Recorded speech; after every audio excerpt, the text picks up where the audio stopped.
AUTOROUTER students. Today we're going to be going over A04 and how to use the AUTOROUTER setting. You're going to need this setting for other assignments, so keep it in mind, and you'll be able to reference this video if you need it for anything else. This is for this section that calls for DIPTRACE, so section 4 on A04.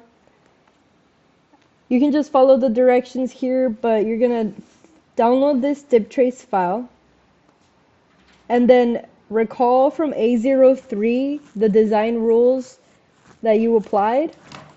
If you forgot how to apply the design rules, you can go through that file again and it'll have the instructions. If you need a little refresher, you can always come by it to TA hours if you need additional help. But we're gonna open that file now. As it says on the document, you want to make this as small as possible. Try to condense it as much as possible. If you select one of these components and you hit the spacebar, it'll move it around. So just try to condense it as much as you can. It does not have to look exactly like mine. This is just an example. So we're just gonna move these around a little bit. And then this has a little trick to it. Once you click it, you can drag each corner down. Just try to keep it at the origin so that there's no confusion. It's a little tricky. Oh my gosh. It's a little tricky, so just make sure you move it in accordance to your own board. So right here we're just making it tiny, or as tiny as we can make it.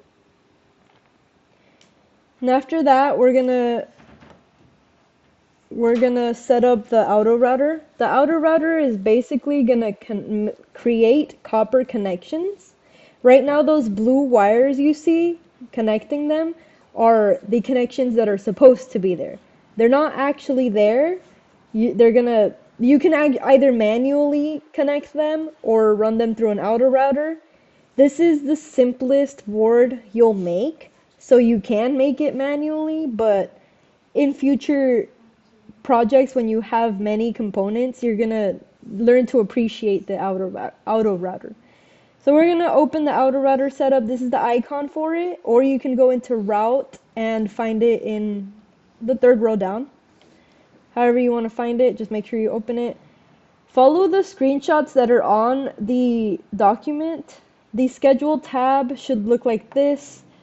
The only thing that shouldn't be checked on this tab is the SMD fanout. The numbers should be the same already. They shouldn't be different, but if they are, just make sure to set them to all of these. Your settings tab is going to have a grid via and a grid wire.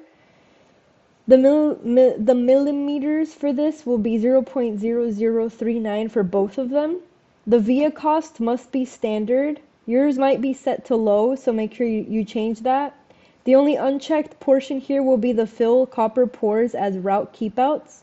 And you want to make sure you have the top set to no priority, because we don't want any connections on the top. And the bottom to have orthogonal. For fan out, we don't want anything checked. So nothing checked on fan out tab. Then you just click OK and that'll save your settings.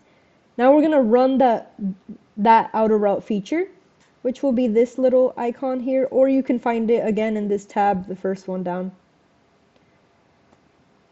This is going to create those connections that we just talked about, and you can tell right now there's nothing there. That's because we're on the top. We're looking at the top of your project.